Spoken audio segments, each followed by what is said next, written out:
नमस्कार, आप देख रहे हैं जी 94 न्यूज। स्वागत है आपका हमारे खास बुलेटिन स्पेशल रिपोर्ट में। देखिए छोटी बड़ी खबरें हमारे साथ इस बुलेटिन में।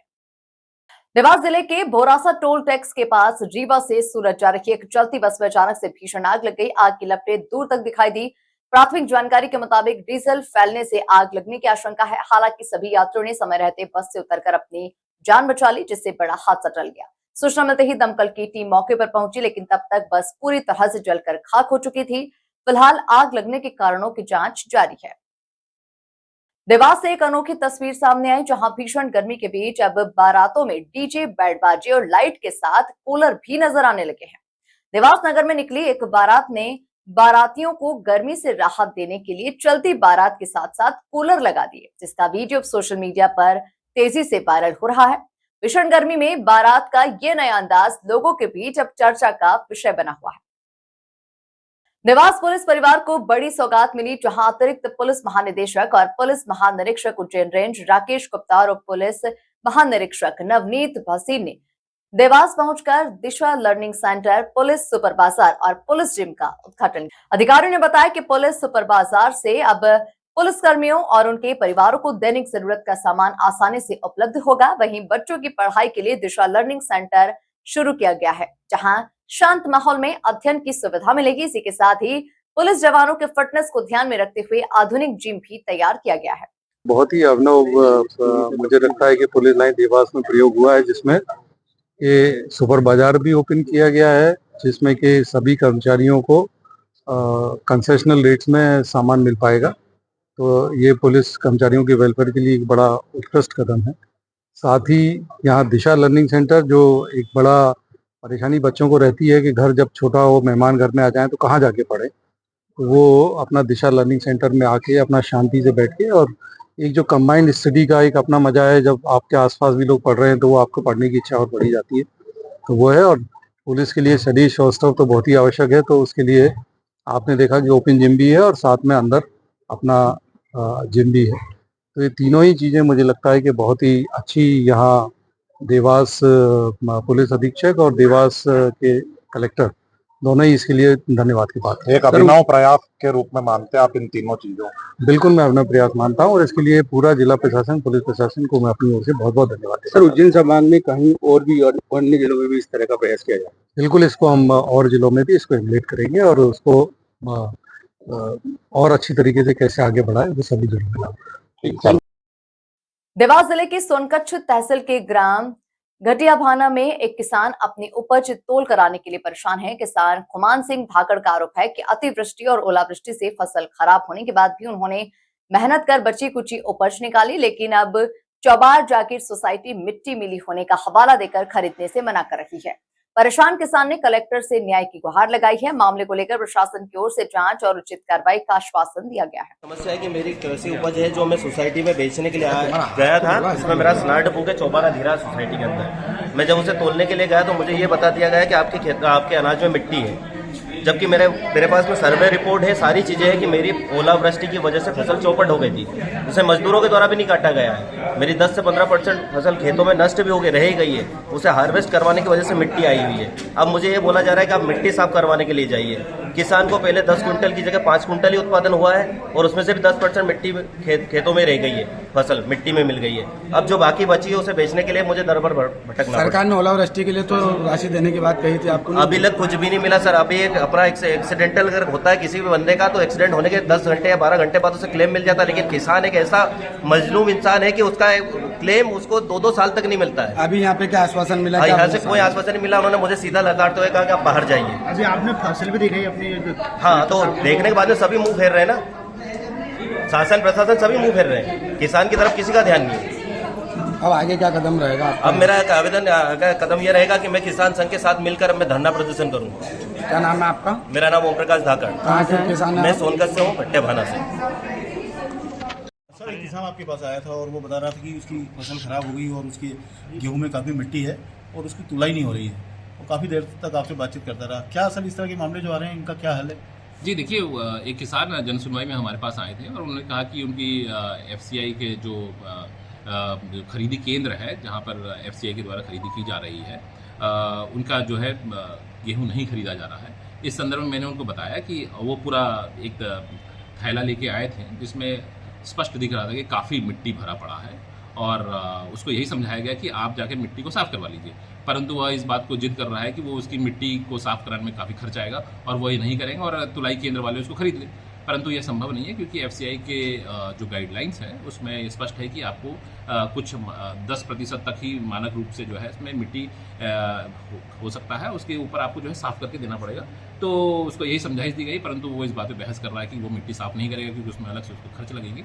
तो ऐसी स्थिति में मेरे द्वारा को समझाइश दी गई कि चूँकि आप इसको साफ़ नहीं कराना चाहते हैं और बेचना चाहते हैं तो आप जाके मंडी में जाके बेच दें। तो यही एक सॉल्यूशन है, क्योंकि खरीदी केंद्र में जो खरीदने वाली जो गेहूँ है उसकी तो एक मानक प्रक्रिया है और उतनी क्वालिटी की ही उसमें खरीदी जा सकती है, अन्यथा की स्थिति में वो नहीं खरीदी जा सकती। तो मेरा उनको सुझाव था कि आप जाके मंडी में बेच दें। छेड़छाड़ की शिकायत करना एक परिवार को भारी पड़ गया, जहां आरोप है कि शिकायत करने पहुंचे पिता और ताऊ पर दबंगों ने लाठी डंडों से हमला कर दिया। हमले में गंभीर घायल पिता की जयपुर में इलाज के दौरान मौत हो गई है, जहां पीड़ित के अनुसार गांव के कुछ युवकों ने पहले उससे अभद्रता और छेड़छाड़ की थी। विरोध और शिकायत के बाद आरोपियों ने परिवार पर हमला कर दिया। इस घटना के बाद गांव में तनाव का माहौल बना हुआ है। पुलिस ने मामला दर्ज कर जांच शुरू कर दी है और आरोपियों की तलाश की जा रही है। पूर्व सांसद ने अपने 3 दिवसीय छिंदवाड़ा प्रवास के दौरान भाजपा सरकार पर किसानों की अनदेखी और विकास कार्यों में बाधा डालने के आरोप लगाए हैं, जहां मीडिया से चर्चा में उन्होंने कहा कि किसान उपार्जन केंद्रों पर परेशान हो रहे हैं और सरकार अब तक गेहूं और गन्ने के समर्थन मूल्य के वादे पूरे नहीं कर पाई है। उन्होंने भाजपा की डबल इंजन और ट्रिपल इंजन सरकार पर कटाक्ष करते हुए कहा कि छिंदवाड़ा में कोई नया उद्योग नहीं आया। नकुल नाथ ने रेमंड हिंदुस्तान यूनिलीवर, माचागोरा बांध और C2 ट्रेनिंग सेंटर जैसी परियोजनाओं को प्रयास का परिणाम बताया। लगातार किसान जो है खरीदी केंद्रों में परेशान हो रहा है, कांग्रेस का स्टैंड क्या है? कांग्रेस किसानों के साथ है। कल मैं लिंगा की मंडी में जा रहा हूँ, खुद देखना चाहता हूँ कि किसानों को किस प्रकार से परेशानी हो रही है। और मेरा तो प्रश्न भारतीय जनता पार्टी की सरकार से ये है कि आपने समर्थन मूल्य गेहूं का हो चाहे गन्ने का हो तो आपने पहले ही अनाउंस कर दिया था। जो आपने घोषणा की है, जो वचन आपने किसानों को दिया, उस पर तो ये काम है।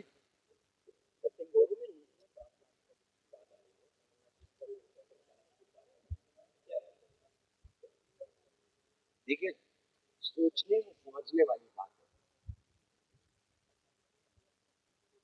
यहाँ मध्य प्रदेश में भारतीय जनता पार्टी की सरकार, राज्य में भारतीय जनता पार्टी की सरकार, केंद्र में भारतीय जनता पार्टी की सरकार, यहाँ ये भारतीय जनता पार्टी के लोग चिल्ला चिल्ला के कहते हैं ट्रिपल इंजन की सरकार। और जब विकास की बात आती है, कोई नया उद्योग छिंदवाड़ा में लाने की बात आती है, आर्थिक गतिविधि बढ़ाने की बात आती है, तभी एक ट्रिपल इंजन की सरकार बिल्कुल शांत। जितने भी उद्योग और विकास आज दिन तक छिंदवाड़ा संसदीय क्षेत्र में हुआ है, वो केवल कांग्रेस पार्टी और कमलनाथ जी की देन है। चाहे हम रेमंड की बात करें, हिंदुस्तान लीवर की बात करें, माचागोरा डैम की बात करें, कोई भी हमारे CII ट्रेनिंग सेंटर की बात करें, ये सब कमलनाथ जी की देन है। और सोचने और समझने की बात यह है कि आज भी ट्रिपल इंजन सरकार होने के बावजूद कमलनाथ जी चौथा गांव में छिंदवाड़ा विधानसभा में आता है, उसकी विकास को लेके महात्मा गांधी जी से बात करें। तो आज भी कांग्रेस पार्टी और कमलनाथ जी और मैं, हमारा एक ही मिशन है, छिंदवाड़ा में विकास हो। देखिए,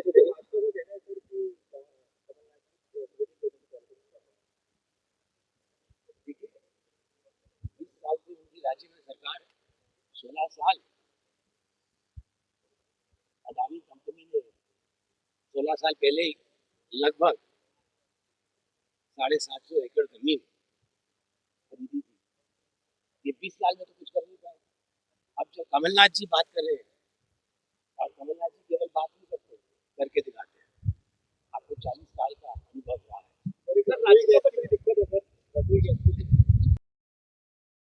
खैरथल में शादी से एक दिन पहले दुल्हन की अचानक से मौत हो गई, जिससे घर की खुशियां मातम में तब्दील हो गई। घर में हल्दी मेहंदी की रस्में चल रही थी और शादी की तैयारियां अंतिम दौर में थी। तभी दुल्हन की तबीयत अचानक बिगड़ गई। परिजन उसे तुरंत अस्पताल लेकर पहुंचे, लेकिन डॉक्टर्स ने उसे मृत घोषित कर दिया। पुलिस ने पोस्टमार्टम कराकर शव परिजनों को सौंप दिया है। फिलहाल किसी भी प्रकार की आपराधिक आशंका सामने नहीं आई है। घटना के बाद पूरे इलाके में शोक का माहौल है। नाम पता क्या है मृतका का, क्या घटना हुई? मृतका का नाम है लक्ष्मी पुत्री कमलेश प्रजापत, उम्र 22 साल, निवासी खैरतल। क्या घटना हुई? आज इसकी शादी थी। कल अचानक इसकी तबीयत खराब होने से ये सरकारी हॉस्पिटल खैरतल लेके आए। खैरतल से इनको रेफर कर दिया, यहाँ अलवर और लेके आए। अलवर में अचानक इसकी डेथ हो गई। पोस्टमार्टम कराया जाएगा। पोस्टमार्टम कराया जा रहा है। पोस्टमार्टम बाकी किसी कोई शक शुबा नहीं, घर वालों को परिजनों को किसी प्रकार को कोई शक। आपका नाम क्या है? स्वयं प्रकाश, हेड कांस्टेबल।